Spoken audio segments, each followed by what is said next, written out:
أعوذ بالله من الشيطان الرجيم. بسم الله الرحمن الرحيم.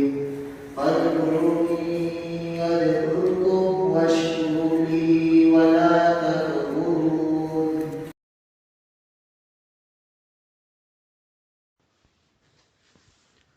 اعوذ باللہ من الشیطان الرجیم بسم اللہ الرحمن الرحیم لا الہ الا اللہ محمد رسول اللہ صلی اللہ علیہ یا رسول اللہ صلی اللہ تعالی علیہ وسلم نور من نور اللہ.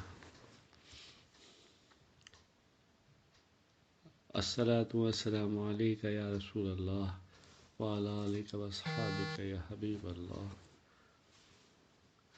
الحمد للہ رب العالمین الرحمن الرحیم مالک یوم الدین ایاک نعبد و ایاک نستعین اہدنا الصراط المستقیم صراط الذین انعمت علیہم غیر المغضوب علیہم ولا الضالین آمین. قل هو اللہ احد اللہ الصمد لم یلد ولم یولد ولم یکن له کفوا احد. قل هو اللہ احد اللہ الصمد لم یلد ولم یولد ولم یکن له کفوا احد. قل هو اللہ احد اللہ الصمد لم یلد ولم یولد ولم یکن له کفوا احد. صلی اللہ علیہ وسلم صلی اللہ علیہ وسلم صلی اللہ علیہ وسلم. قرآن و حدیث کی روشنی میں حضرت سید بن زید رضی اللہ تعالیٰ عنہ.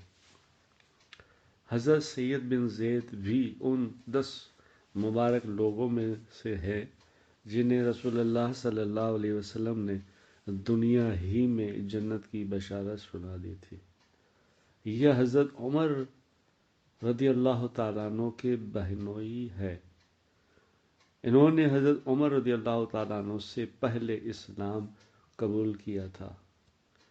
وہ اور ان کی بیوی فاطمہ بنت خطاب حضرت عمر رضی اللہ تعالیٰ عنہ کے اسلام کا ذریعہ بنے.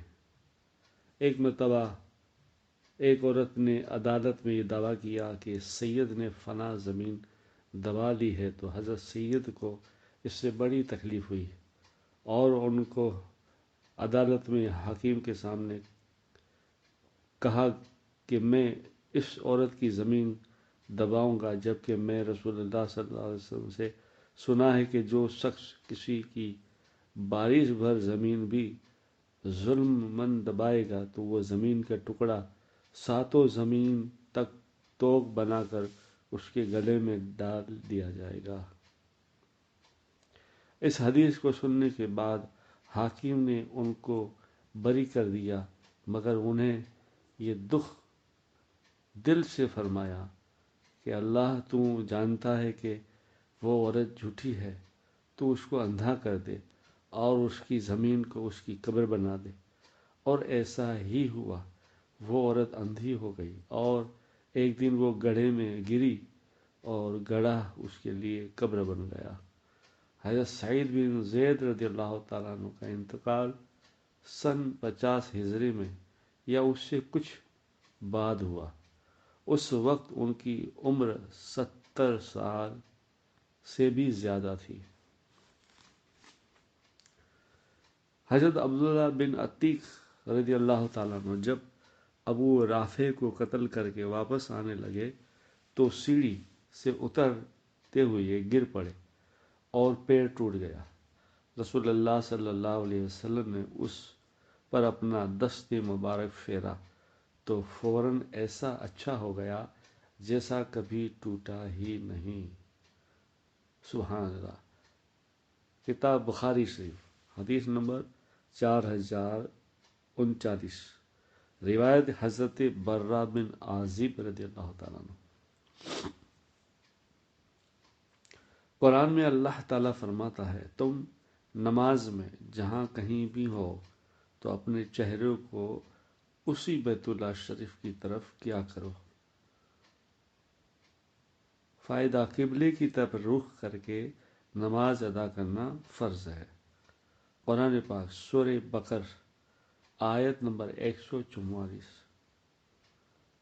کھانا کھانے کے بعد یہ دعا پڑھے، الحمدللہ الذی اطعمنا وسقانا وجعلنا مسلمین۔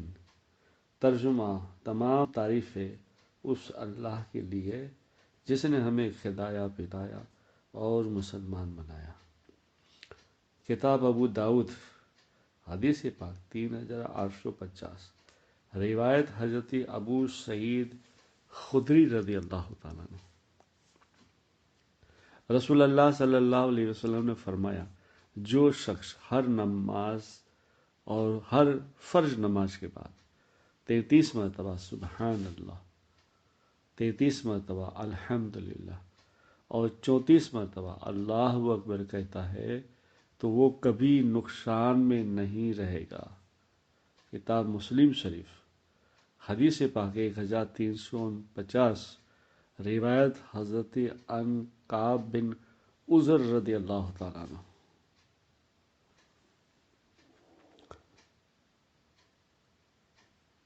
قرآن میں اللہ تعالیٰ فرماتا ہے، جو شخص کوئی چھوٹا یا بڑا گناہ کرے پھر اس کی تہمت کسی بے گناہ پر لگا دے تو اس نے بہت بڑا بہتان اور کھلے گناہ کا بوجھ اپنے اوپر لاد دیا۔ قرآن پاک سورہ نساء آیت نمبر 112۔ قرآن میں اللہ تعالیٰ فرماتا ہے، جو شخص اپنے نیک اعمال کے بدلے دنیاوی زندگی اور اس کی رونق چاہے گا تو ہم ان لوگوں کو ان کے اعمال کا بدلہ دنیا ہی میں دیں گے اور ان کے لیے دنیا میں کوئی کمی نہیں ہوگی۔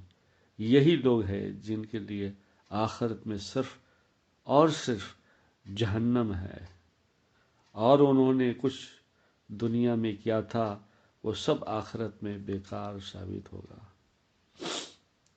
قرآن پاک سورہ حود آیت نمبر 15 سے 16۔ رسول اللہ صلی اللہ علیہ وسلم نے فرمایا، ایک پکارنے والا جنتیوں کو پکارے گا، تم ہمیشہ تندرست رہو گے، کبھی بیمار نہ ہوگے، تم ہمیشہ زندہ رہو گے، کبھی موت نہیں آئے گی، تم ہمیشہ جوان رہو گے، کبھی بوڑھے نہیں ہوگے، تم ہمیشہ خوشحال رہو گے، کبھی محتاج نہ ہوگے۔ اہل جنت کو خوشخبری۔ کتاب مسلم شریف، حدیث پاک 7157، روایت ان ابی سعید ابی ہریرہ رضی اللہ تعالیٰ عنہ۔ حضرت جابر رضی اللہ تعالیٰ عنہ فرماتے ہیں، ہم رسول اللہ صلی اللہ علیہ وسلم کے ساتھ مکہ میں مہروزہان میں تھے، ہم پہلو سن رہے تھے۔ آپ رضی اللہ تعالیٰ عنہ نے فرمایا، تم سیاہ رنگ کے پہلو چنو اس لیے کہ وہ زیادہ اچھے ہوتے ہیں۔ بخاری شریف، حدیث پاک 5453۔ فائدہ: پہلو بلغم کو دور کرتا ہے، جلد کے مسامات کھولتا ہے اور گندی ہوا کو دور کرتا ہے۔ اس کی جڑ کی مسواک دانتوں کو صاف اور مضبوط رکھتی ہے۔ کتاب طب نبوی، رسول اللہ صلی اللہ علیہ وسلم نے فرمایا، تم اپنے مسلمان بھائی سے جھگڑا مت کرو اور نہ اس سے ایسا مذاق کرو جو جھگڑے کا سبب بنے، اور نہ اس سے ایسا وعدہ کرو جس کو تم پورا نہ کر سکو۔ ترمذی شریف، حدیث پاک 1955، روایت عن ابن عباس رضی اللہ تعالیٰ عنہ۔ اللہم صلی علی محمد وعلی آل محمد فی کل وقت وحین۔